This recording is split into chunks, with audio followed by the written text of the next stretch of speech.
Bien, la clase pasada estábamos hablando este, de dispositivos de cómputo, pues, y hablamos de la evolución y hablamos de la duración del ciclo de reloj y de cómo los dispositivos de cómputo no trabajan de manera continua en el tiempo, sino que dependen de un reloj, porque necesitamos un cierto tiempo, pequeñito por cierto, pero un cierto tiempo para que los transistores que son el componente principal del dispositivo de cómputo se saturen, es decir, adquieran esta propiedad de dejar pasar la electricidad, ¿no? De ser conductores otra vez en el material de semiconductores que están hechos y cosas como esa, ¿no? Eso se logra saturando el material y para lograr eso se requiere cierto tiempo, así que no pueden operar de manera continua en el tiempo, sino que tienen que ir a intervalos, ¿no? Regulares, como los que marcaría un metrónomo, ¿no? Que marca el ritmo, digamos, al que trabaja el sistema. Este, y en ahora hablemos de el desempeño del sistema de cómputo. ¿Cómo medimos el desempeño del sistema de cómputo? ¿Ustedes cómo se les ocurre que lo deberíamos de medir?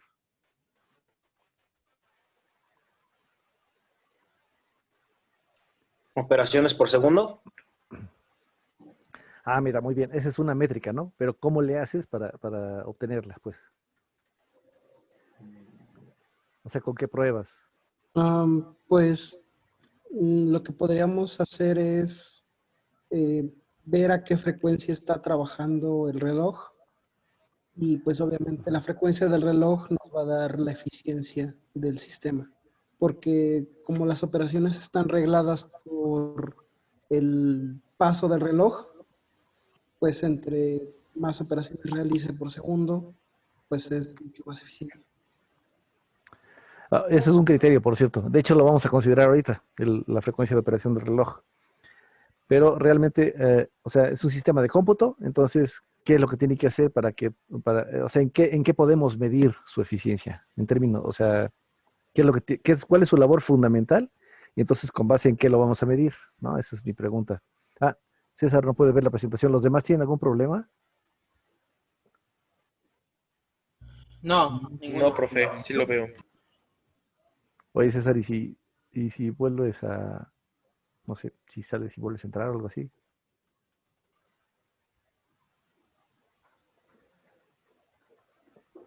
Órale. Sí, ándale, ahorita me dices. Sí, pero si es un sistema de cómputo y ejecuta programas, digamos, pues tendríamos que medir la eficiencia del sistema de cómputo en términos de programas, ¿no? De los programas que ejecuta, de cuánto tiempo se tarda en ejecutarlos, ¿no? Esencialmente. A eso es a lo que iba yo, ¿no? Realmente lo que nos importa, la medida, digamos, de la eficiencia, tendría que ser algo así como el tiempo de ejecución del programa, ¿no? Dado un programa, ¿cuánto tiempo se tarda en ejecutarlo? Oye, ¿cuál programa?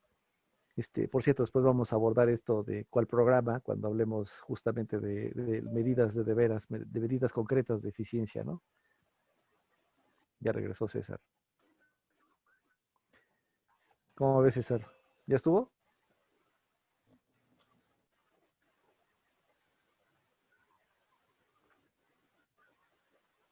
Ok, espero que sí. Este, y bueno, entonces decía yo, ¿cuál programa, no? Después vamos a hablar justamente acerca de benchmarks y de workloads para poder medir el desempeño, pero por lo pronto, y en buena medida la intención de los benchmarks y de los workloads que uno define es justamente eso, definir lo que es un programa promedio, ¿no? De la computadora. Entonces vamos a suponer de entrada ahorita eso, vamos a formularnos una abstracción que sea un programa promedio. ¿Qué es eso? No sé. Es una abstracción que de alguna manera construyo pensando en un programa que sea suficientemente representativo de lo que suele hacer esta computadora, ¿no? Ese es, digamos, mi criterio ahorita. Entonces vamos a pensar en un programa promedio P, ¿no? Lo ejecutamos y nos fijamos en cuánto tiempo se tarda el CPU en ejecutarlo, en tiempo efectivo. O sea, cuántas veces está el reloj arriba ejecutando cosas o haciendo operaciones que tienen que ver con la ejecución de ese programa, ¿no? Con el reloj que está abajo no lo contamos. Nada más está ahí, ¿no? Bueno, lo vamos a contar, pero ahorita, digamos, vamos a pensar que no. ¿No? Por cierto, Me acordé de una anécdota. Cuando estaba yo en quinto semestre de bachillerato, en CCH Naucalpan, tomé la materia de cibernética y computación. Estábamos hablando de 1986, ¿no? Este, 87, por ahí. Entonces nos mandaron, o sea, no había computadoras en todos lados, ¿no? Entonces nos mandaron a CEU, desde Naucalpan hasta CEU, ¿no? A programar ahí en una Burroughs 7800 que había en ese entonces, en lo que en ese entonces era el PUC, el Programa Universitario de Cómputo, y después fue de GESCA. De hecho, ese mismo año se cambió de GESCA. Y ahora es de GETIC, ¿no? Entonces nos mandaron ahí a programar en la Burroughs, ¿no? Que era un mainframe, grandotote. Este, y tenía terminales, etcétera. Entonces llegamos y pues, queremos usar la máquina. ¿Qué tenemos que hacer? Primero tienen que ir a comprar tiempo, nos dijeron, ¿no? ¿Dónde se compra? No, en la caja ya, ¿no? Cámara. Fuimos a la caja, llegamos y, o sea, íbamos dos amigos y yo y pues queremos comprar tiempo para programar, ¿no? En la Burroughs. ¿De dónde vienen? No, pues del CCH Nocalpan. Son de bachillerato, ok. ¿Cuánto tiempo necesitan?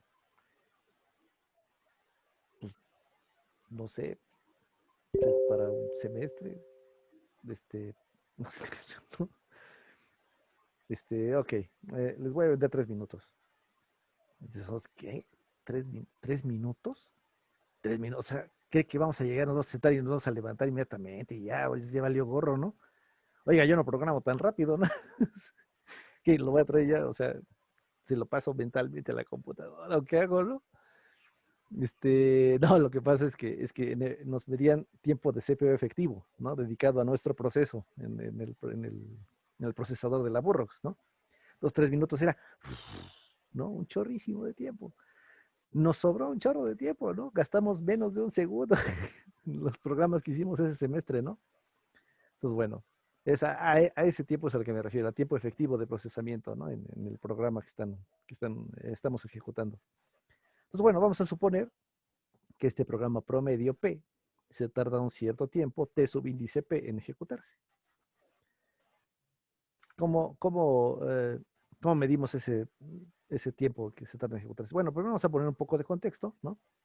Vamos a decir, digamos, que la frecuencia de operación de este procesador donde se va a ejecutar es F.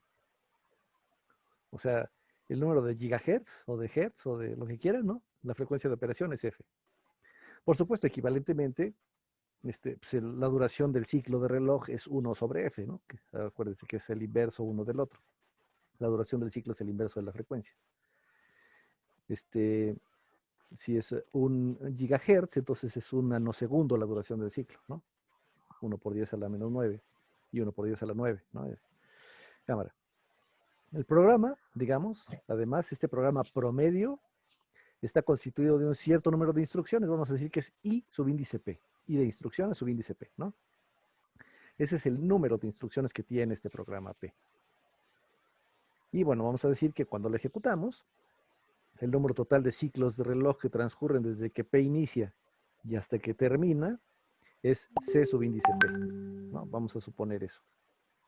Vamos a utilizarlo al ratito como parte de la nomenclatura en lo que vamos a hacer. ¿Tienes hasta ahorita alguna pregunta? ¿Todo bien? Cámara. Entonces, Todo bien, todo bien. órale. César, ¿tú ya pudiste? ¿Todo bien?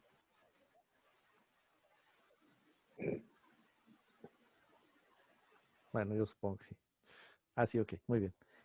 Entonces, bueno, el tiempo que se tarda en ejecutar el programa, no me dejarán mentir, es ¿no?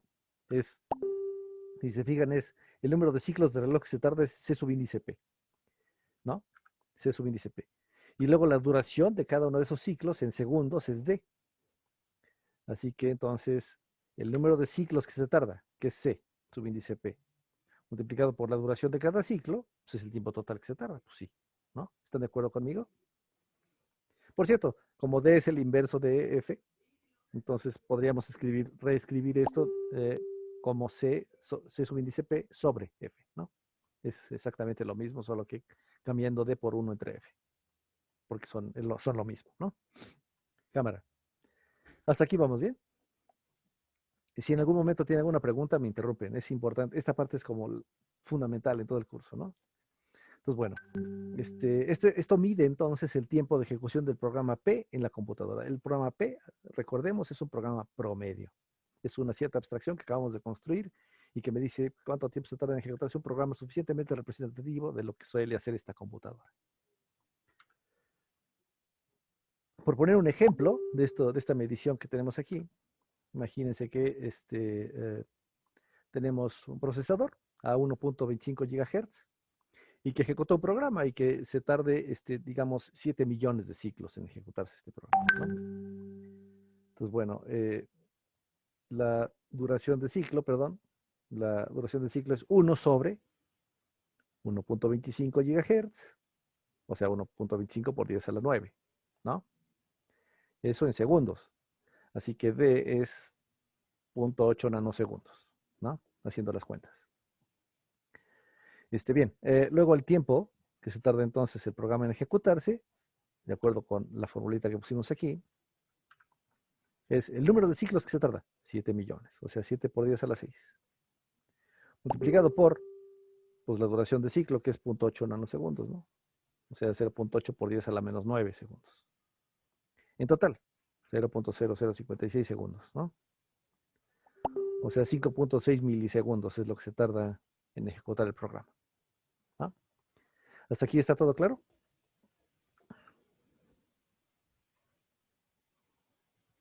Bien. Sí. Vamos a retomar esta fórmula, pero vamos a también a retomar algo de lo que está aquí, que no está reflejado todavía en esta fórmula, ¿no? Eso de la longitud del programa, el número de instrucciones del lenguaje de máquina contenidas en ese programa, que es ese I subíndice P. Todavía no lo hemos considerado, hay que considerarlo, ¿no? Digamos que este programa promedio, podemos pensar que cada una de sus instrucciones tarda lo mismo en ejecutarse, ¿no? Es un programa promedio, todas sus instrucciones se tardan lo mismo, y entonces, por supuesto, pues, ¿cuánto tiempo se tarda el programa? Pues ese es subíndice P, ¿no? Es el número de ciclos de reloj que se tarda en total. Cámara. ¿Y cuántas instrucciones tiene? Y subíndice P. Ah, cámara. Entonces, fíjate, si yo quisiera medir cuántos ciclos de reloj se tarda cada instrucción, en promedio, lo que tendría que hacer es tomar el contador de ciclos completo de todo el programa, que es C subíndice P, y dividirlo entre el número de instrucciones en ese programa, ¿no? ¿Están de acuerdo conmigo? Si tomo el número total de ciclos que se tarda el programa y lo divido entre el número de instrucciones contenidas en ese programa, me da el número de ciclos por instrucción, ¿no? Es decir, cuántos ciclos tiene que oscilar el reloj desde que empieza hasta que termina una instrucción en promedio, ¿no? Cámara. Recordemos esa que está ahí.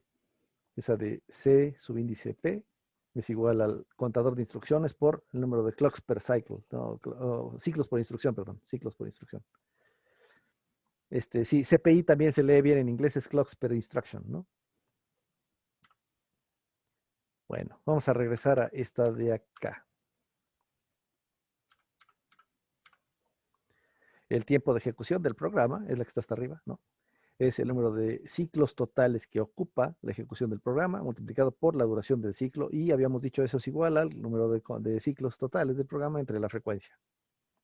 Eso lo podemos reescribir ahora, de acuerdo con esa expresión de ahí, de C subíndice P, como cambiando C subíndice P por lo que vale, que es el número de instrucciones totales en el programa por el número de ciclos por cada una de esas instrucciones.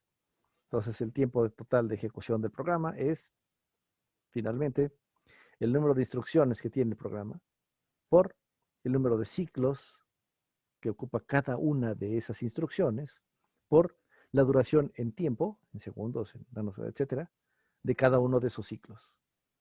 ¿Están de acuerdo conmigo? Sí. ¿Alguna pregunta hasta ahorita?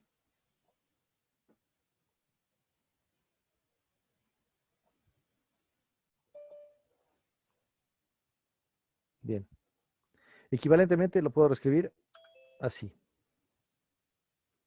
Y esta, señoras y señores, es, bueno, esta o esta, ¿no?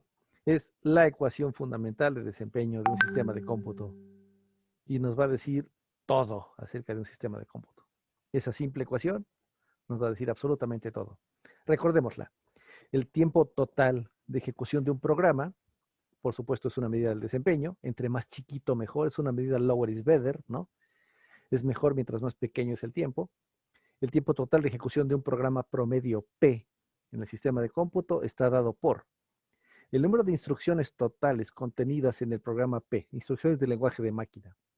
Eso es I subíndice P, multiplicado por el número de ciclos de reloj que tarda cada una de las instrucciones de ese programa. Ese es el CPI, el Clock per Instruction, ¿no? Y eso multiplicado por ¿Podría repetir eso, profe, 1 porfis? sobre F. ¿Mande? ¿Podría repetir eso, porfis?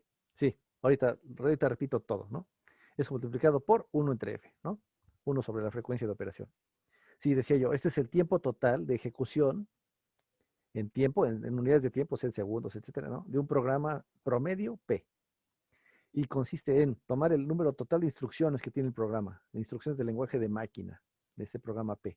Número total de instrucciones. Multiplicado por cuánto dura cada una de esas instrucciones, es el número de ciclos por instrucción, ¿no? El número de ciclos de reloj por cada una de esas instrucciones. Luego por la duración de ciclo. La duración de ciclo es 1 sobre la frecuencia de operación del procesador, ¿no? Y ya. Así se lee esta ecuación. ¿Alguna pregunta?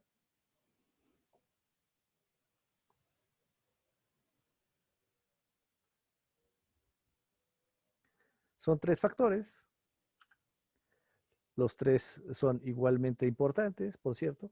Y bueno, ¿qué significan entonces? Decía yo hace ratito, ¿no? Las unidades, digamos, en las que está expresado cada uno de esos números son las siguientes, ¿no?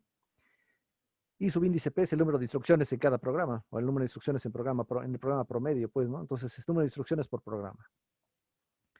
El número de ciclos por instrucción, CPI, está en el segundo renglón de esa tabla, bueno, el tercer renglón de esa tabla, es el número de ciclos por cada una de las instrucciones, ¿no? Notarán aquí que ya se va instrucciones con instrucciones, ¿no? Luego D es la duración del ciclo, que está en segundos por ciclo. Notarán que este ciclo se va con este ciclo de acá. Se fueron las instrucciones, se fueron los ciclos y me queda segundos por programa, ¿no? En efecto, el tiempo total de ejecución del programa P es cuántos segundos se tarda ese programa, ¿no? Entonces, el análisis de unidades, digamos, está confirmando la lectura que estamos haciendo de las cosas en términos correctos, ¿no? Me está midiendo tiempo. Esta ecuación me está midiendo tiempo de ejecución, ¿no? ¿Es claro para todos? Sí. Bien.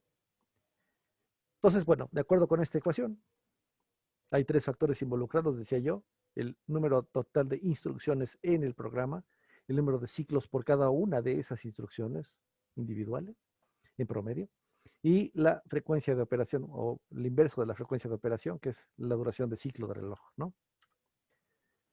Esos son los 3 factores, y los 3 factores pesan igual, no hay ningún factor adicional multiplicando a uno de ellos, etcétera. Si mejoro en 10% alguno de ellos, mejoro en 10% todo, ¿no? Eso es importante, pues. O sea, digamos, si esta es la ecuación de desempeño y logro mejorar alguno de esos factores, todos impactan lo mismo en el desempeño total, porque todos impactan lo mismo en el tiempo de ejecución, ¿no? Eso es importante saberlo. ¿De qué depende? Profesor, Sí, dime.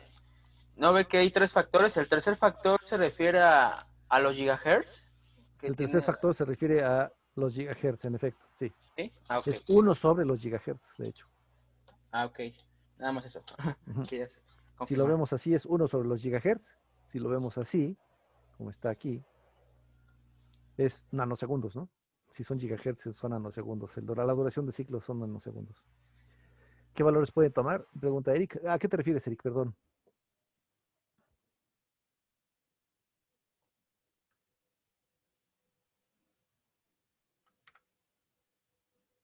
Ah, no necesariamente ahorita hablamos de, no están, o sea, que si hay alguna cota a priori, pues bueno, son mayores que 0, pero ahorita hacemos un ejemplo para que veas que realmente no tendría por qué estar acotado en principio, ¿no? Ajá, los 3 factores pesan igual, ahí estamos, ¿no? ¿De qué dependen cada uno de estos factores? Número de instrucciones, es decir, cuántas instrucciones me toma hacer un algoritmo que resuelva este problema o que haga tal o cual cosa. El número de instrucciones depende pues, de qué tan detalladas o no son las instrucciones que yo estoy diseñando para el conjunto, para la máquina, ¿no? Es decir, depende esencialmente de cómo se diseñaron esas instrucciones, de quién determinó cuál es el catálogo, el conjunto de instrucciones que esta máquina iba a saber hacer, ¿no? Es decir, depende de la ISA, del ISA, ¿no? Del Instruction Set Architecture, de la arquitectura del conjunto de instrucciones. Este factor de aquí, número de instrucciones, depende, por supuesto, entonces, de qué tan complejas o qué tan simples son esas instrucciones. Por poner un ejemplo, imagínense que quiero hacer una raíz cuadrada. Esta máquina, en su lenguaje de máquina, tiene una instrucción para calcular la raíz cuadrada. Sí, entonces me toma una instrucción. Hacer una rutina que calcule la raíz cuadrada me toma una instrucción, punto, ¿no? Porque hay una instrucción de raíz cuadrada en el sistema, en la máquina, pues, ¿no? No tiene. Uy, entonces me va a tomar una rutina que tiene, pues, no sé, 38 instrucciones, ¿no? Del lenguaje de máquina, calcular una raíz cuadrada. Ese contador de instrucciones para calcular la raíz cuadrada puede ir desde 1, si tengo una raíz cuadrada calculada ya en lenguaje de máquina, a si tengo que hacer una rutina para calcularla, de 38 instrucciones, ¿no? Ponle. Entonces, de eso depende, de cómo diseño yo, de qué instrucciones decido ponerle a la máquina, ¿no? Luego, el número de ciclos por instrucción es este factor de aquí, el CPI, ¿no? ¿De qué depende? Bueno, también de eso, del conjunto de instrucciones que yo decidí ponerle, del ISA, pues, ¿no? Del Instruction Set Architecture. Y también de cómo las implemento yo, ¿no? De si en mi procesador soy más o menos eficiente implementándolas, dependiendo de los recursos con los que cuente, claro, ¿no? Dentro del procesador. De cuántos ciclos me tardo, depende de cuántas transferencias de registros tengo que hacer, es decir, de qué tan compleja es la operación al interior del procesador, de qué tan complicado es el hardware que ejecuta esa instrucción, ¿no? Si es muy complicado, se te va a tardar mucho, si es muy simple, entonces se va a hacer muy rápido, ¿no? Entonces depende, ese ciclos por instrucción depende del conjunto, de la arquitectura, del conjunto de instrucciones y de cómo organizo el procesador para que ejecute esas instrucciones. Esas dos cosas son importantes. Por último, la duración de ciclo es esta D de aquí, que equivale a 1 entre F acá, ¿no? O sea, la frecuencia de operación. O sea, depende pues, de qué tanto pueda yo pisarle el acelerador al procesador, de qué tanto pueda yo meterle galletas, hacer lo que oscile más rápido, ¿no? Hacer que haga más operaciones por unidad de tiempo. Es decir, depende de la tecnología que yo use, ¿no? De qué tanto. Si le subo mucho la frecuencia, pues igual se calienta mucho y se funde y se gratina ahí en el motherboard, entonces no quiero eso. Entonces, bueno, depende de la tecnología, de la densidad del chip, ¿no? Que yo estoy usando. Así que bueno, de esas cosas depende. ¿De qué depende entonces el desempeño total del sistema? Por lo que estamos viendo en ese slide. Depende de la arquitectura del conjunto de instrucciones, o sea, el ISA, de cómo organizo yo el procesador para que las ejecute y de la tecnología que estoy utilizando para ejecutarlas, ¿no? De esas tres cosas. Y las tres impactan, pues, esencialmente de la misma manera, ¿no? Como dijimos. Ahora sí vamos a poner un ejemplo, digamos, en el sentido, digamos, que mencionaba Erika hace ratito, ¿no? De si había los valores, algún rango, etcétera, ¿no? Supóngase que tenemos un procesador que opera una frecuencia de 2.8 GHz. Podría ser 2.8, podría ser 4. Hoy día, pues 4 es como un número ya alto para un procesador. Podría ser 4.77 MHz, ¿no? 4.77 MHz, que es la frecuencia a la que operaba el procesador que yo usé cuando tenía su edad, ¿no? Entonces, bueno. Un programa representativo P, con el que se midió el desempeño del sistema, ejecutó 2.347.978 instrucciones y tardó en ejecutarse 6 milisegundos. ¿Cuál es su tasa de instrucción promedio, ¿no? De ciclos por instrucción promedio? O sea, midiendo este CPI promedio, ¿no? Usando la expresión 1.6, bueno, realmente es la expresión, la fórmula, pues, solo que despejando CPI. Tenemos esto, el número de clocks per instruction, ¿no? es el tiempo total de ejecución por la frecuencia de operación entre el contador de instrucciones o el número total de instrucciones. Estos valores los tenemos aquí, ¿no? El tiempo total son 6 milisegundos, o sea, 0.006 segundos. La frecuencia de operación son 2.8 gigahertz, o sea, 2.8 por 10 a la 9, ¿no? Hertz. Y sobre el contador de instrucciones, ¿no? Que son 2.347.978. Eso me da, más o menos, 7.16 ciclos por instrucción, ¿no? ¿Cuántos ciclos por instrucción se tarda una instrucción en un procesador actualmente? Pues se tarda entre 5 y 18 o 20 ciclos de reloj, ¿no? Cuando hay procesadores que tienen un pipeline muy largo, ya veremos eso, unos 30 ciclos de reloj, cosas por el estilo, ¿no? Como una decena, algunas decenas de ciclos de reloj en cada instrucción. Pero se tarda un tiempo variable normalmente. ¿Alguien quiere hacer una pregunta?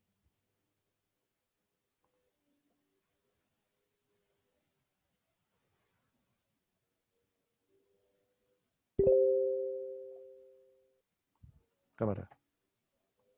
Entonces, bueno, este es un ejemplo de cómo se usarían esas cosas para medir una cosa en concreto, ¿no? En este caso, el número de ciclos por instrucción. Pero bueno, lo importante aquí es esta, ¿no? Es la ecuación, por algo es la ecuación fundamental de desempeño en un sistema de cómputo. La van a oír mencionar muchas veces, bueno, si leen literatura que tenga que ver con desempeño de sistemas, ¿no? Y además de todo es fundamental para darse cuenta de cuáles son los énfasis en el diseño de un procesador, ¿no? Vamos a abordar eso ahorita, justamente, ¿no? Miren, esta es una tabla donde están puestos diferentes sistemas de cómputo que ha habido a lo largo de la historia. Tenemos una Remington Rand, ¿no? De 1951. Realmente Remington Rand es una compañía que compró Univac. Univac es la compañía que fundaron Ecker y Mockley después de construir ENIAC, ¿no? Terminaron el proyecto de ENIAC y fundaron su propia compañía para construir equipos de cómputo, cosa que era como bastante extraña en ese entonces, así, ¿quién va a querer un equipo, ¿no? Apenas estaban creándose en el mercado, pero bueno. Fundaron Univac, y terminó comprando la Remington Rand unos años después. En 1951, una Univac 1 tenía un desempeño en esa medida que está ahí de MIPS, es millones de instrucciones por segundo, ¿no? Ejecutaba algo así como 0.002 millones de instrucciones por segundo en 1951. Consumía 125,000 watts. 125,000 watts. O sea, si la prenden, dejan sin luz a la colonia, güey. Costaba como $1,000,000 esa cosa, ¿no? Tenía 48K de memoria. Por cierto, en ese entonces no se medía en Ks, en kbytes la memoria, pues, pero es el equivalente, ¿no? Creo que esa máquina tenía palabras de 12 bits, entonces su byte era de 12 bits, pero bueno. El volumen, 28.3 metros cúbicos, o sea, pues, 2 salones de la FAC, ¿no? Y pesaba una tonelada, ¿no? Era una bestialidad. Ya unos años después, ¿no? 1964, ¿no? Poquito más de una década después, IBM, un sistema 360, que es el sistema que inició la era de las arquitecturas de conjunto de instrucciones, ¿no? Tenía un desempeño de 0.034 millones de instrucciones por segundo, o sea, todavía consumía 10,000 watts, o sea, ya bastante menos, pero de todas maneras, ¿no? Bastante cañón. $133,000, el precio base, por cierto, ¿no? Sin periféricos, sin muchos periféricos. 64K de memoria, ya una cantidad razonable para la época. 1.69 metros cúbicos, ¿no? Y 380 kilos de peso. 1975, una PDP 1170 de Digital Equipment Corporation, una de esas sí ya conocí yo, ¿no? 0.3 millones de instrucciones por segundo, 6,000 watts. Sí, no salía caro mantener una de esas ahí en el departamento de matemáticas. $72,650 costaba esa cosita. Y era del tamaño como de un refrigerador grandote, ¿no? Bueno, era como el tamaño de 3 refrigeradores grandotes, ¿no? Entonces, su volumen 0.51 metros cúbicos y pesaba como 200 kilos, ¿no? Una laptop, mi laptop anterior de 2014, una Asus N580BD, 2.4 por 10 a la 5 millones de instrucciones por segundo. 2.4 por 10 a la 5. Pasamos de 0.002 a 2.4 por 10 a la 5 millones de instrucciones por segundo. 95 watts de consumo. Y eso es dragona, ¿no? Tenía disco duro todavía giratorio, etc. $1,200 más o menos. 8.59 por 10 a la 9 KB de memoria, ¿no? O sea, tenía algunos gigas de memoria, pues. 1.98 por 10 a la menos 3 metros cúbicos. O sea, la laptop, ¿no? Y pesaba 2 kilos. Un iPhone 6 de Apple de 2014 también.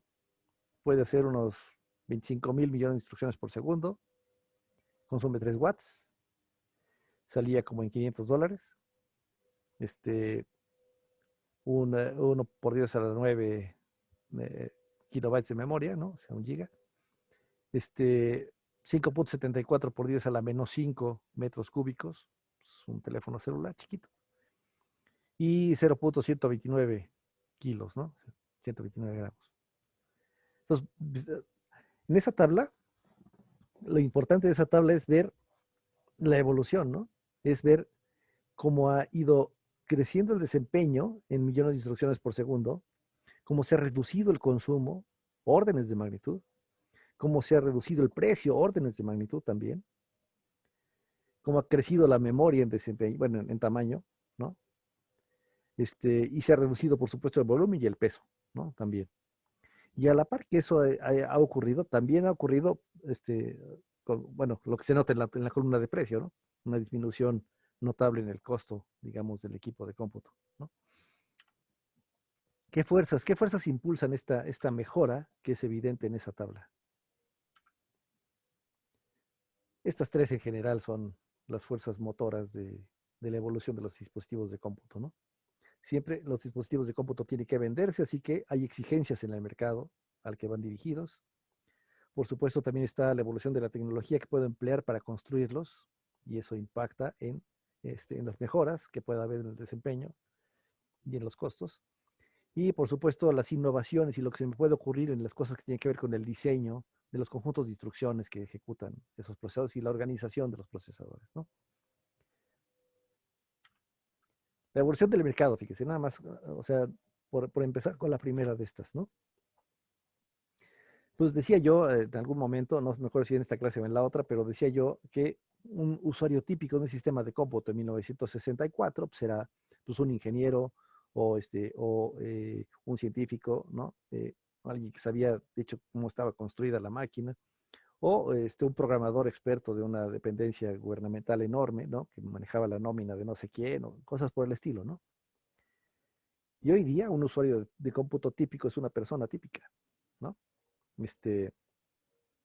Ha ocurrido a lo largo del tiempo una diversificación en los usos de las computadoras. Ya no sirven solamente para calcular el clima o para calcular la nómina de una empresa grande, ¿no? Sirven para muchísimas más cosas. Para prácticamente lo que sea, nos las encontramos en todos lados hoy día, ¿no? Justo por eso, porque sirve para muchas cosas. De hecho, perdón. Sí, dime.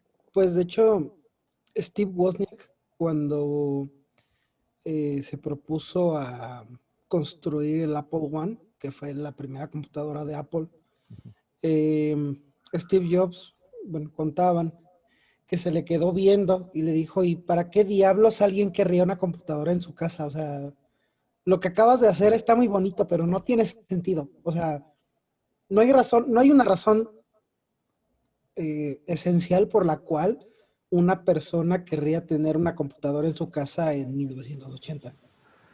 Hasta que, claro, empezaron a darse cuenta que podían meterle cosas para, no sé, tener imágenes, crear textos. Y pues fue la única forma en la que una computadora justificó su existencia en una casa. Órale. Fíjate, yo me sabía esa anécdota, pero con el presidente de Digital Equipment Corporation, ¿no? Que en ese entonces, cuando salieron las primeras microcomputadoras, ¿no? Dijo justamente esa frase de, pues, ¿quién va a querer una computadora en la sala de su casa? Es una moda pasajera, no vamos a invertir en ese segmento del mercado, ¿no? Nos vamos a quedar nosotros en dispositivos de cómputo robustos para grandes empresas y demás, ¿no? Este, el único gigante que sí volteó a ver eso fue IBM, ¿no? Y entonces decidió invertir en el IBM PC. Después les voy a contar de esa historia, ¿no? Pero en efecto sí, eh, digamos que la diversificación de usos hizo que, por supuesto, el mercado se ampliara un chorro, ¿no? En efecto. Este, pero por cierto, decía yo que esa diversificación en los usos ha hecho que las computadoras hoy día tengan que resolver tareas harto más complejas de las que tenían que resolver hace mucho tiempo, ¿no? O sea, no, es que los cálculos de cromodinámica cuántica son muy difíciles. No, sí, sí, también los cálculos balísticos que hacía ENIAC y demás, sí, ya sé. No estoy diciendo que hayan sido sencillos. Lo que sí es que ahora las labores son diferentes y de una complejidad diferente, pues, ¿no? Pero mucho, mucho, muy complejas también. O sea, hoy día, eso que puse ahí, cómputo multimedia, involucra un chorro de cosas que son harto más complejas que las que hubieran podido siquiera imaginar los que diseñaron y programaron aquellas computadoras de 1964, ¿no? Este, también ha habido una evolución en el sentido de que las máquinas hoy día necesitan hardware especializado de muy alto desempeño, por ejemplo, en el simple hecho de las tarjetas gráficas que utilizamos hoy día, ¿no? Este, es software muy especializado en labores específicas de cómputo visual y pues necesitamos muy alto desempeño en eso, pues si queremos tener una computadora de gamer decente o si queremos hacer un chorro de cosas que hacemos hoy día, ¿no? Pero eso ha hecho esa diversificación de los usos y diversificación de los usuarios, ha hecho, por supuesto, que haya muchos más consumidores, muchos más. Y eso está chido, porque muchos más consumidores significa que se amortiza mucho mejor el costo de producción de los sistemas de cómputo y la inversión tecnológica, ¿no? La inversión en investigación tecnológica. Research and Development, ¿no? Le llaman en inglés. Se amortiza mucho mejor el costo de esas cosas y, créanme, son muy caras, ¿no? Así que conviene, digamos, o la diversificación del mercado ha contribuido notablemente a disminuir los costos. La evolución tecnológica, que es otro de los motores, yo creo que no puede estar mejor representada más que con la ley de Moore, ¿no? Es una ley empírica, ¿no? Que formuló Gordon Moore en 1960 y algo, 64 creo, este, eh, donde, bueno, señaló que el número de transistores por unidad de área se duplica cada 2 años, dijo originalmente. Cuando sí recuerdo que hizo esta afirmación de cada 18 meses fue en 1975, que revisó la ley que había formulado antes y dijo, bueno, realmente lo que ocurre es que hay que ajustar el factor. El número de transistores por unidad de área se duplica cada 18 meses, ¿no? ¿Eso qué significa? Que cada mes y medio, bueno, perdón, año y medio, Año y medio. se incrementa la cantidad de transistores que podemos ocupar para realizar procesos de cómputo en un Ujú. procesador. En efecto, en términos así intuitivos, ¿no? Significa que ahorita yo pongo en esta área, pongo 2 transistores. En año y medio voy a poder poner 4. Luego voy a poner 8. Luego voy a poder poner 16, luego 32, luego 64, luego 128. Luego, está creciendo exponencialmente, ¿no? Es un crecimiento exponencial en la cantidad de transistores que puedo poner por unidad de área. Eso significa esto que está aquí, esta grafiquita, ¿no? Está graficado el log del número de transistores en base 10 contra el año en el que se produjo cada uno de los chips que están representados en la gráfica, ¿no? Aquí está un 8086, un 8088, que es el que usaba la IBM PC, ¿no? Y aquí está un Core i9, ¿no? Este, el número de transistores ha estado creciendo exponencialmente conforme pasa el tiempo. Eso se traduce, por supuesto, en una mejora en el desempeño impresionante.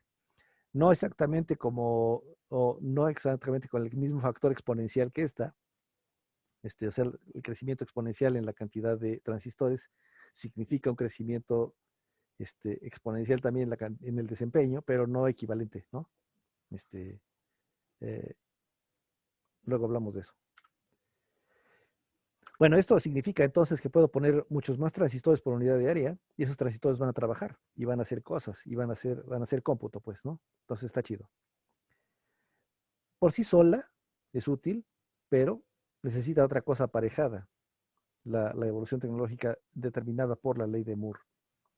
Y es que no solo me interesa poner más transistores por unidad de área, sino poder ponerlos a trabajar más rápido, porque son más. Así que necesitaría algo como esto. La ley del escalamiento de Dennard, que también es cierta. El consumo de potencia de un transistor MOSFET, en particular él lo formuló originalmente para transistores MOSFET, que son como con los que producimos nuestros dispositivos de cómputo todo el tiempo, ¿no? Es proporcional al área que ocupa. Entonces está chido, porque si yo hago más chiquito el transistor, pues consume menos potencia. Visto en otros términos. Yo aquí en esta área antes ponía 4 transistores, ahora pongo 8. Pongo el doble, ¿no? Un año y medio después ya pongo aquí el doble. Y consumen la misma potencia que consumía el de hace año y medio cuando tenía 8 transistores, ¿no? Porque tenemos la misma área. Eso está chido, ¿no? Eso es realmente lo que permitía hacer dispositivos de cómputo que tuvieran mucho mayor desempeño. No solo que podíamos poner más transistores, sino que podíamos ponerlos a chambear con el mismo consumo de potencia, ¿no? Y entonces, bueno, por supuesto, eso, digamos, es uno de los respaldos tecnológicos de la evolución que vemos en la tabla que estaba al principio, ¿no? La otra, el tercero y último de las fuerzas que impulsan la evolución de los dispositivos de cómputo era la evolución de los conjuntos de instrucciones. Para hablar de la evolución de los conjuntos de instrucciones de LISA, de la Instruction Set Architecture, voy a hablar un poco acerca de esto, ¿no? Del contexto histórico, del contexto tecnológico, mejor dicho, que había en la década de los 70. Y por cierto, antes, ¿no? Las memorias que se usaban en ese entonces, y lástima que no teníamos clases presenciales porque entonces los hubiera llevado al salón mi memoria de núcleo de ferrita que tengo en mi cubículo, que es como esta de aquí, ¿no? Las memorias eran de eso, de núcleo de ferrita. Eran lentas, muy lentas y muy caras. Había que hacer este tejito, este bordadito de la abuelita, había que hacerlo a mano, ¿no? Y poner cada uno de estos imanes, digamos, en los cruces de los cables a pata.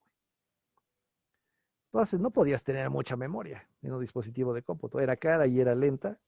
Entonces, pues no, pues había que ponerle poquita, ¿no? Y además, sobre todo, era lenta también. Entonces, entonces pues hay que usarla lo menos posible, ¿no? En ese contexto, si ese es nuestro contexto tecnológico, ¿qué es un programa bueno? Uno que consume la menor cantidad de memoria. En efecto, ¿no? Un programa bueno, dado que la memoria es cara y es lenta, es un programa chico, un programa corto, un programa pequeñito, que quepa en poquita memoria, ¿no? En efecto, un programa corto es un programa bueno, ¿no? Es el equivalente. ¿Quién puede hacer un programa corto? Estamos en 1970, ¿no? O sea, compiladores todavía son muy primitivos, ¿no? Todavía no hay todos los mecanismos de optimización que se han descubierto en los últimos 50 años, ¿no? Necesitas optimizar el programa para hacer un programa así de corto que haga lo que tú necesitas tomar decisiones inteligentes. Necesitas optimizar de acuerdo a la arquitectura en la que estás montado, al hardware en el que estás montado. Así que, ¿quién puede hacer eso? ¿Quién puede hacer eso? Un compilador no sabe. Un programador en ensamblador sí. Es suficientemente inteligente, sabe lo suficiente como para poder hacerlo. Entonces, en 1970, un programa bueno es un programa que puede hacer un programador en ensamblador, porque es el único que puede hacer programas cortos, que usan poquita de esa memoria cara y lenta y fea, ¿no? Entonces el software será una labor artesanal puramente, hecho a la medida. El traje a la medida para este procesador, con esta arquitectura, con esta cantidad de memoria, etcétera, ¿no? Entonces, por supuesto, el software, híjole, Si hay que hacerlo, si hay que hacer trajes a la medida, como un sastre que te hace un traje a la medida, pues te cobra una lana, ¿no? El software entonces es muy caro, porque siempre lo tienen que hacer puro experto, ¿no? Puro cuate que ha pasado años estudiando programación y además ha pasado tiempo, mucho tiempo, estudiando esta arquitectura en particular, la de la IBM 360, la de la VAX 1124, etcétera, ¿no? Es el único que sabe cómo utilizar programas para esta arquitectura. El software era muy caro y no necesariamente confiable. En 1962, un error en la programación, en el software de dirección del Mariner 1, hizo que se perdiera el contacto con la nave y no obedecía a los controles de mando desde Cabo Cañaveral. Así que lo tuvieron que destruir en el aire. Tuvieron que apachurrar el montón de Dopplerschmitt de autodestrucción para que se hiciera pedazos en el cielo, ¿no? Porque veto a saber dónde iba a caer esa cosa. Así que es una desgracia, ¿no? Millones de dólares tirados a la basura. Por supuesto, en 1968, la OTAN dijo, esto no puede ser así. O sea, no, hay que poner orden en este desmadre. Vamos a construir una cosa que se llama ingeniería de software. Y fue la primera vez que se utilizó esa palabra en una conferencia de la OTAN que hablaba sobre lenguajes de programación, ¿no? Vamos a tener que poner algo de orden en esto. Los productos de ingeniería son productos de ingeniería porque son confiables, ¿no? Tenemos garantías acerca de su desempeño y de cuánto cuestan, etcétera. Necesitamos lo mismo para el software. Necesitamos que el software sea un producto de ingeniería, así que vamos a construir la ingeniería del software, ¿no? Y fue cuando se inició, por supuesto, la ingeniería del software. En respuesta a la crisis del software, que si se dan cuenta, en buena medida estaba ocasionado por limitaciones tecnológicas, ¿no? Y porque había que hacer las cosas de cierta manera. Una solución inmediata para el costo del software es, a ver, ¿quién lo hace? Los programadores en ensamblador. Cámara. A ver, tú, carnal, ven. Tú eres un programador en ensamblador, ¿verdad? Sí. Tú eres un experto en la IBM 360. Sí, perfecto. Dime qué necesitas. Tú dime qué quieres. Para hacer programas cortos, tú dime qué quieres. ¿Las amarillas? Pues no sé, ahorita, pues sí me gustaría tener una instrucción que calcule pues, una raíz cuadrada. Cámara. Te ponemos una instrucción para raíz cuadrada, ¿no? No solo sumas, multiplicaciones, restas, etcétera, no, también te vamos a poner una instrucción para raíz cuadrada.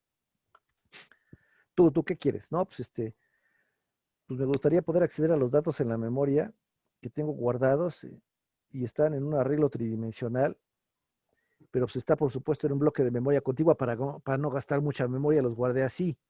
Entonces me gustaría poder que la operación que hago pueda acceder a ellos sin que yo tenga que hacer todos los cálculos de direcciones y eso. Cámara, te vamos a dar una cosa que se llama modos de direccionamiento, que son muy chidos y que te van a poder te van a permitir acceder a tu arreglo tridimensional con poquitas instrucciones, porque queremos que hagas programas chiquitos. Y así para todo, ¿no? Para cualquier problema que se les ocurra, digamos, la idea era proveer al programador en el ensamblador de lenguaje de máquina suficientemente robusto, suficientemente complejo, como para que resolviera su problema con una instrucción en la medida de lo posible, o poquitas, pues, ¿no? En general. Entonces, ¿tú qué quieres, no? No, yo hago muebles, te doy un taller, ¿no? Completo, con una sierra de banco y todo lo que necesites para hacer muebles rápido, ¿no? Ese es el chiste. Resultó, por supuesto, en conjuntos de instrucciones grandes y complejos, muy complejos, ¿no? Y muy grandes, con un chorro de instrucciones, porque no sabíamos qué se le podía ocurrir al programador en ensamblador en cualquier momento. No sabíamos qué iba a poder necesitar. Y lo que sí sabíamos es que necesitaba hacer programas cortos, porque eran los buenos, ¿no? Pero llegan los 80. Bueno, antes de que lleguen los 80. Conjuntos de instrucciones grandes y complejos. ¿Qué factor de desempeño es en el que nos estamos enfocando? En el de instrucciones. Ajá, Instrucciones por segundo. en el número de instrucciones por programa. En efecto, es este primer factor el que nos importa. En todas las arquitecturas de computadoras anteriores a la década de los 80, este es el factor importante, ¿no? El instruction count, el número de instrucciones por programa promedio. En efecto, ese es el importante. Luego, decía yo, llega la década de los 80. La tecnología de memorias es mucho mejor que la previa. Los compiladores han avanzado un chorro, ¿no? Y ahora hay mecanismos de optimización hechos, de hecho no solo mecanismos de optimización que optimizan el código, valga la redundancia, sin tomar en cuenta la arquitectura. Y luego otros que sí toman en cuenta la arquitectura. O sea, hay varios niveles de optimización en el código. Es una maravilla ahora, ¿no? Y además, estamos en la década de los 80 y pues ya hay como estándares en la industria, ¿no? Por ejemplo, es impensable que yo compré un mainframe y no me ofrezcan una versión de Unix para él. Yo quiero Unix, punto, ¿no? Es un estándar en la industria. Es impensable que me vendan un sistema de cómputo y no tenga un compilador de C disponible para ese dispositivo de cómputo, ¿no? Entonces yo quiero C, C es un estándar en la industria, yo quiero C. Si tú eres un fabricante de equipo de cómputo y tienes que, a fuerzas, dar Unix y dar C, y al usuario le vale gorro qué procesador tienes, porque él necesita sus estándares, entonces tú puedes hacer la experimentación que se te dé la gana con el hardware, siempre y cuando les des Unix y C, ¿no? Así que cuando llegó la década de los 80 se empezó a poder experimentar y a poder empezar a pensar en cómo cambiar el paradigma previo de diseño de sistemas de cómputo, ¿no? Y entonces alguien, en particular Genes y Pater, son los autores del libro que tenemos en la bibliografía de nuestro curso, son los iniciadores de este movimiento, digamos, ¿no? Se dedicaron a hacer estadística. Así de, a ver, no, tenemos cientos de instrucciones en este procesador. ¿Cuáles realmente se usan? No me refiero a este programa, que sí usa raíz cuadrada y cosas así, no, no, no. En general, en promedio, ¿cuáles se usan más de veras, no? De veras, hay alguien que tiene micrófono abierto, estaría chido que lo cerrara, porque si es un poco disruptivo. Oscar, De hecho, pues, es que le pongo mute y, está bien. Creo que yo le puse mute y él se puso mute, entonces fue módulo 2. Bueno, sí, sí, creo que órale, ya se solucionó. ya está. Pues bueno, esta estadística que hicieron Genes y Patterson les permitió darse cuenta de qué realmente se utilizaba en los dispositivos de cómputo, qué realmente las computadoras usaban en promedio, qué realmente en frecuencia, cuáles eran las instrucciones más útiles, cuáles eran los modos de direccionamiento más útiles, cuáles eran los que realmente se utilizaban. Y entonces con base en eso, ahora sí, ¿no? Vamos a diseñar un procesador que tenga solo lo indispensable, ¿no? Además, por supuesto, durante todo ese tiempo, vean aquí las gráficas, la evolución del costo de la memoria principal, ya no eran tan caras, y la evolución del desempeño de la memoria principal, ya no eran tan lentas. Así que la memoria ya no es tampoco un impedimento, ¿no? Bastante chido. La situación, digamos, ha cambiado lo suficiente como para poder hacer cosas innovadoras.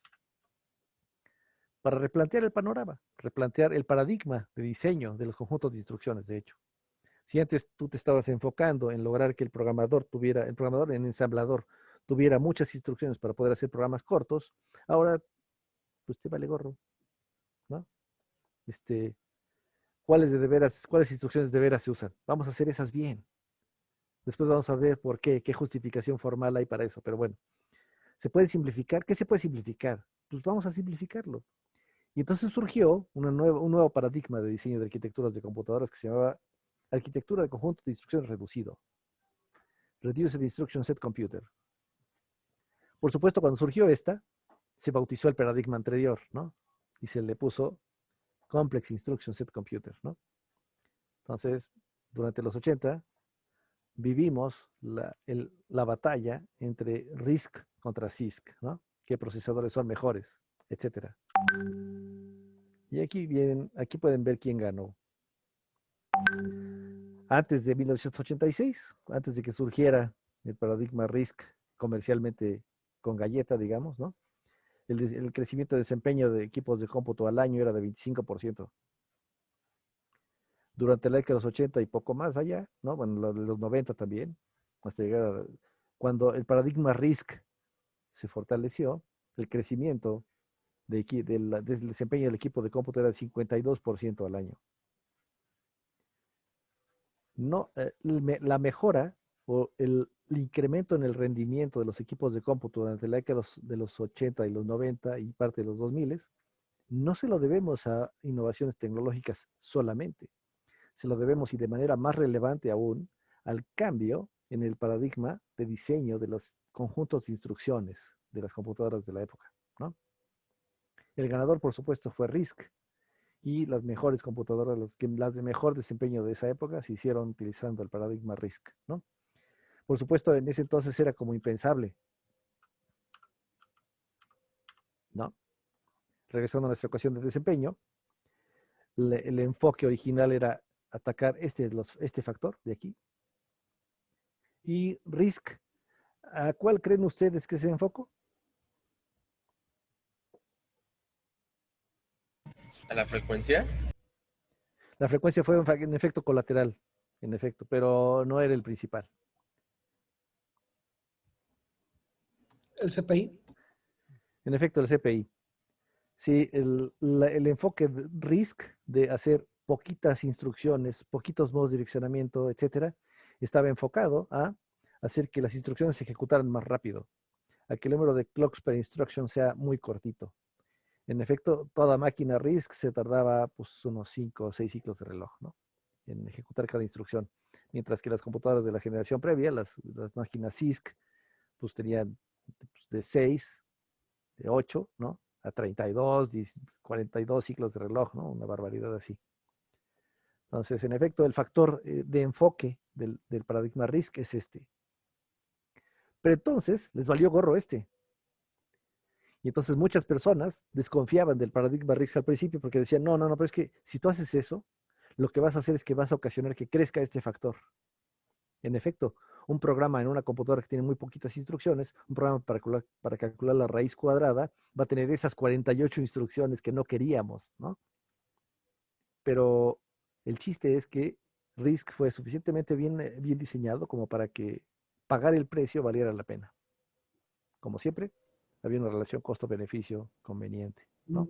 O sea que se despreció la cantidad de instrucciones, o sea, se aumentó la cantidad de instrucciones en favor del CPI. Ajá, en efecto. Se sacrificó la cantidad de instrucciones por programa promedio a favor de el número de ciclos por instrucción, en efecto. Pero se redujo suficiente el CPI como para pagar el precio del crecimiento de la instrucción, del crecimiento del tamaño de instrucción, del tamaño de programa promedio, ¿no? El número de O sea, instrucciones. hablando, digamos, en términos matemáticos, el CPI se volvió despreciable para fines de este cálculo. Ajá, digamos el crecimiento, mejor dicho, el crecimiento de I subíndice P se volvió despreciable para, para, para todo propósito práctico. Y bueno, como efecto colateral, pues como hacíamos las cosas, o como las cosas se hacían más simples, también se pudo reducir la duración del ciclo de reloj. Entonces el factor de frecuencia también recibió un impacto colateral, pero favorable también. Bien, hasta ahí vamos a dejarle el día de hoy. ¿No tiene preguntas adicionales?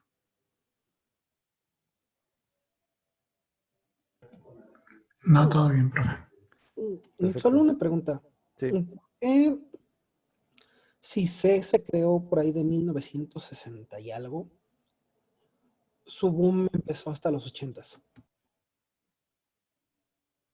Yo creo que porque se empezó a dejar de usar en programación en lenguaje ensamblador y se empezó a sesgar hacia C paulatinamente porque se vio que la ventaja de utilizar ensamblador era cada vez menor, era marginal con respecto a programar en C, ¿no? Que de todas maneras sigue siendo como un lenguaje bastante chido como para programar muy cercano a la arquitectura y muy cercano al procesador, ¿no? Yo creo que eso fue lo que fue ocurriendo poco a poco a lo largo de todo ese tiempo. Además de que la tecnología de los compiladores de C, pues ¿no? Mejoró un chorrísimo en esa época, ¿no?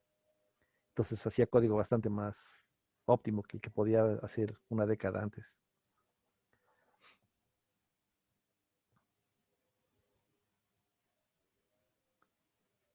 Otra pregunta, Unix, ¿a partir de qué momento, con qué computadora se vuelve estándar de la industria bueno, un estándar lo suficientemente fuerte como para que una compañía diga, ¿sabes qué? Si me vas a vender un server, que sea con Unix. No quiero otra cosa. No, no estoy muy seguro de cuándo empezó a ocurrir eso. Yo creo que sí, durante los 70, cuando empezó a surgir el proyecto GNU, de hecho, ¿no? El proyecto GNU surgió, de hecho, sí saben qué significan las siglas de GNU, ¿no? GNU significa GNU is not Unix, ¿no? Como siendo recursivo la definición de GNU. GNU is not Unix, vamos a enfocarnos en not Unix, porque de hecho lo que ocurrió es que AT&T, que era el fabricante o el programador, la compañía dueña de Unix, daba el código abierto de Unix en sus equipos, ¿no? Bueno, en los equipos. En C. El código en C de Unix estaba disponible para todo el mundo. Entonces, todos los estudiantes de ciencias de la computación en las universidades importantes estudiaban el código de Unix para sus cursos de sistemas operativos, ¿no? Y en Stanford y en Berkeley y en Urbana, pues estudiaba el código de Unix en C, escrito en C, de AT&T. Pero en algún momento AT&T dijo, no, no, no, ya, punto, ¿no? Lo vamos a dejar en secreto, digamos, ya no lo vamos a revelar. Y entonces eso ocasionó un problema en la educación, digamos. O sea, ¿y ahora qué código vamos a estudiar?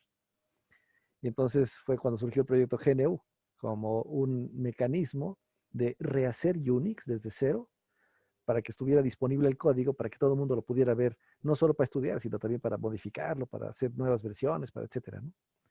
De ahí surgió. Entonces yo creo que fue justamente en esa época cuando, gracias a que estaba el código abierto antes, se hizo suficientemente popular y todo el mundo quería Unix, ¿no? En ese momento. O sea que realmente lo que hicieron para fundar el proyecto GNU fue como hacer una especie de ingeniería inversa, reescribir todo con tal de que AT&T no les cobrara pues las regalías por el uso del sistema. No, es que según eso, según yo, ya ni siquiera se los daban. O sea, no está disponible el código. El código fuente de Unix, no. Ahí está tu compilado de sistema operativo, ¿no? Ya no te dejaban ver el código, pues. O sea, Entonces, se pues volvieron sí. como Microsoft. Sí, Sí, casi. sí, sí, en efecto.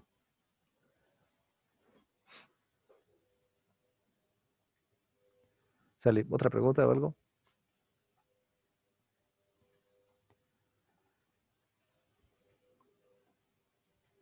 Bueno, pues, si no tiene inconveniente, entonces nos vemos el miércoles, ¿no?